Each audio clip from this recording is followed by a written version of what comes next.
So I was given the task to write a piece about voting and freedom. Two topics, both of which their of feelings far from poetic. See, my ancestors signed their names in blood. I'm talking death, danger, oppression was the price, efforts, all of which I dare not to discredit. But when I think about what the concepts of voting and freedom has done to people who look like me, the thought in me provokes anger within if I let it. Now, don't get me wrong. I don't underestimate the power of the vote. They say it originated in Greece, but where they got it from, we already know. What about the Grecian who learned from an ancient Kemetic peoples about the benefits of a democratic poll? At all at the establishment of Egyptian provinces and city-states, laws, taxations, elections, councils, and debates. See, we ain't new to this. We invented this. So how is it that when it comes to voting and freedom that we constantly fall prey to schemes and tricks? I'll fall off, but first allow yourself to catch my gist, because I'm just saying. Calling this the land of the free? But in reality, that doesn't apply to the less fortunate or people who look like me. Come to my hood and look down my street. Prostitutions, corner stores, and dope fiends. Liquor bottles, Newport packs, scratch-offs, and broken ghetto dreams. Churches on every corner, yellow tape crime scene. Get money, quick schemes, close down our schools and complain of truancy. But that's the powers that be.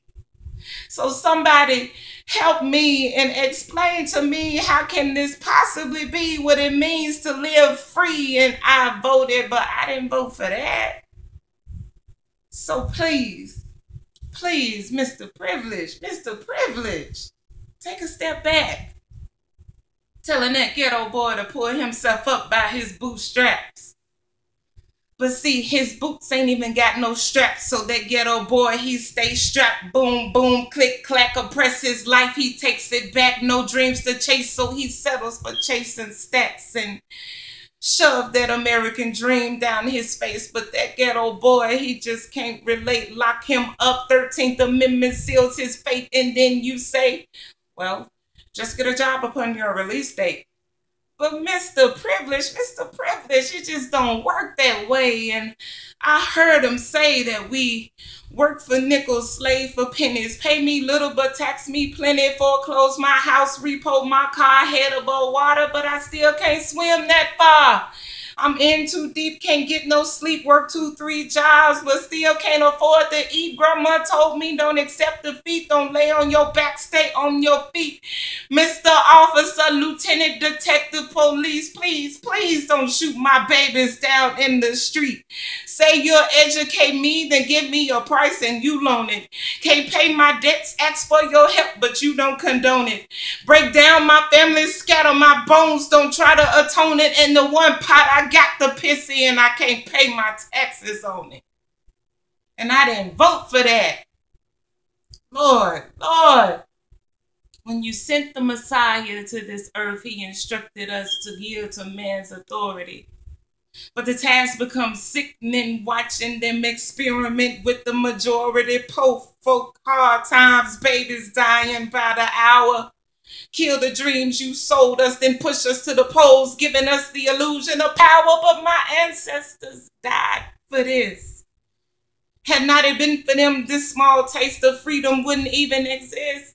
Consistency and diligence prey on the weak and innocent, Lord. How can we vote on man's cause full of fallacies, hypocrisies, and earthly flaws when liberation only comes from being obedient to your laws, Lord? But teach us how. Give us your spirit, we pray you see fit to endow, Lord. Stand in the gap. Represent us, be our voice now, Lord. Return what they stole from us. Our hearts are tarnished. Remove the rust, Lord, and until the return of our Messiah, equip us with the power to continue to adjust, and I vote for that.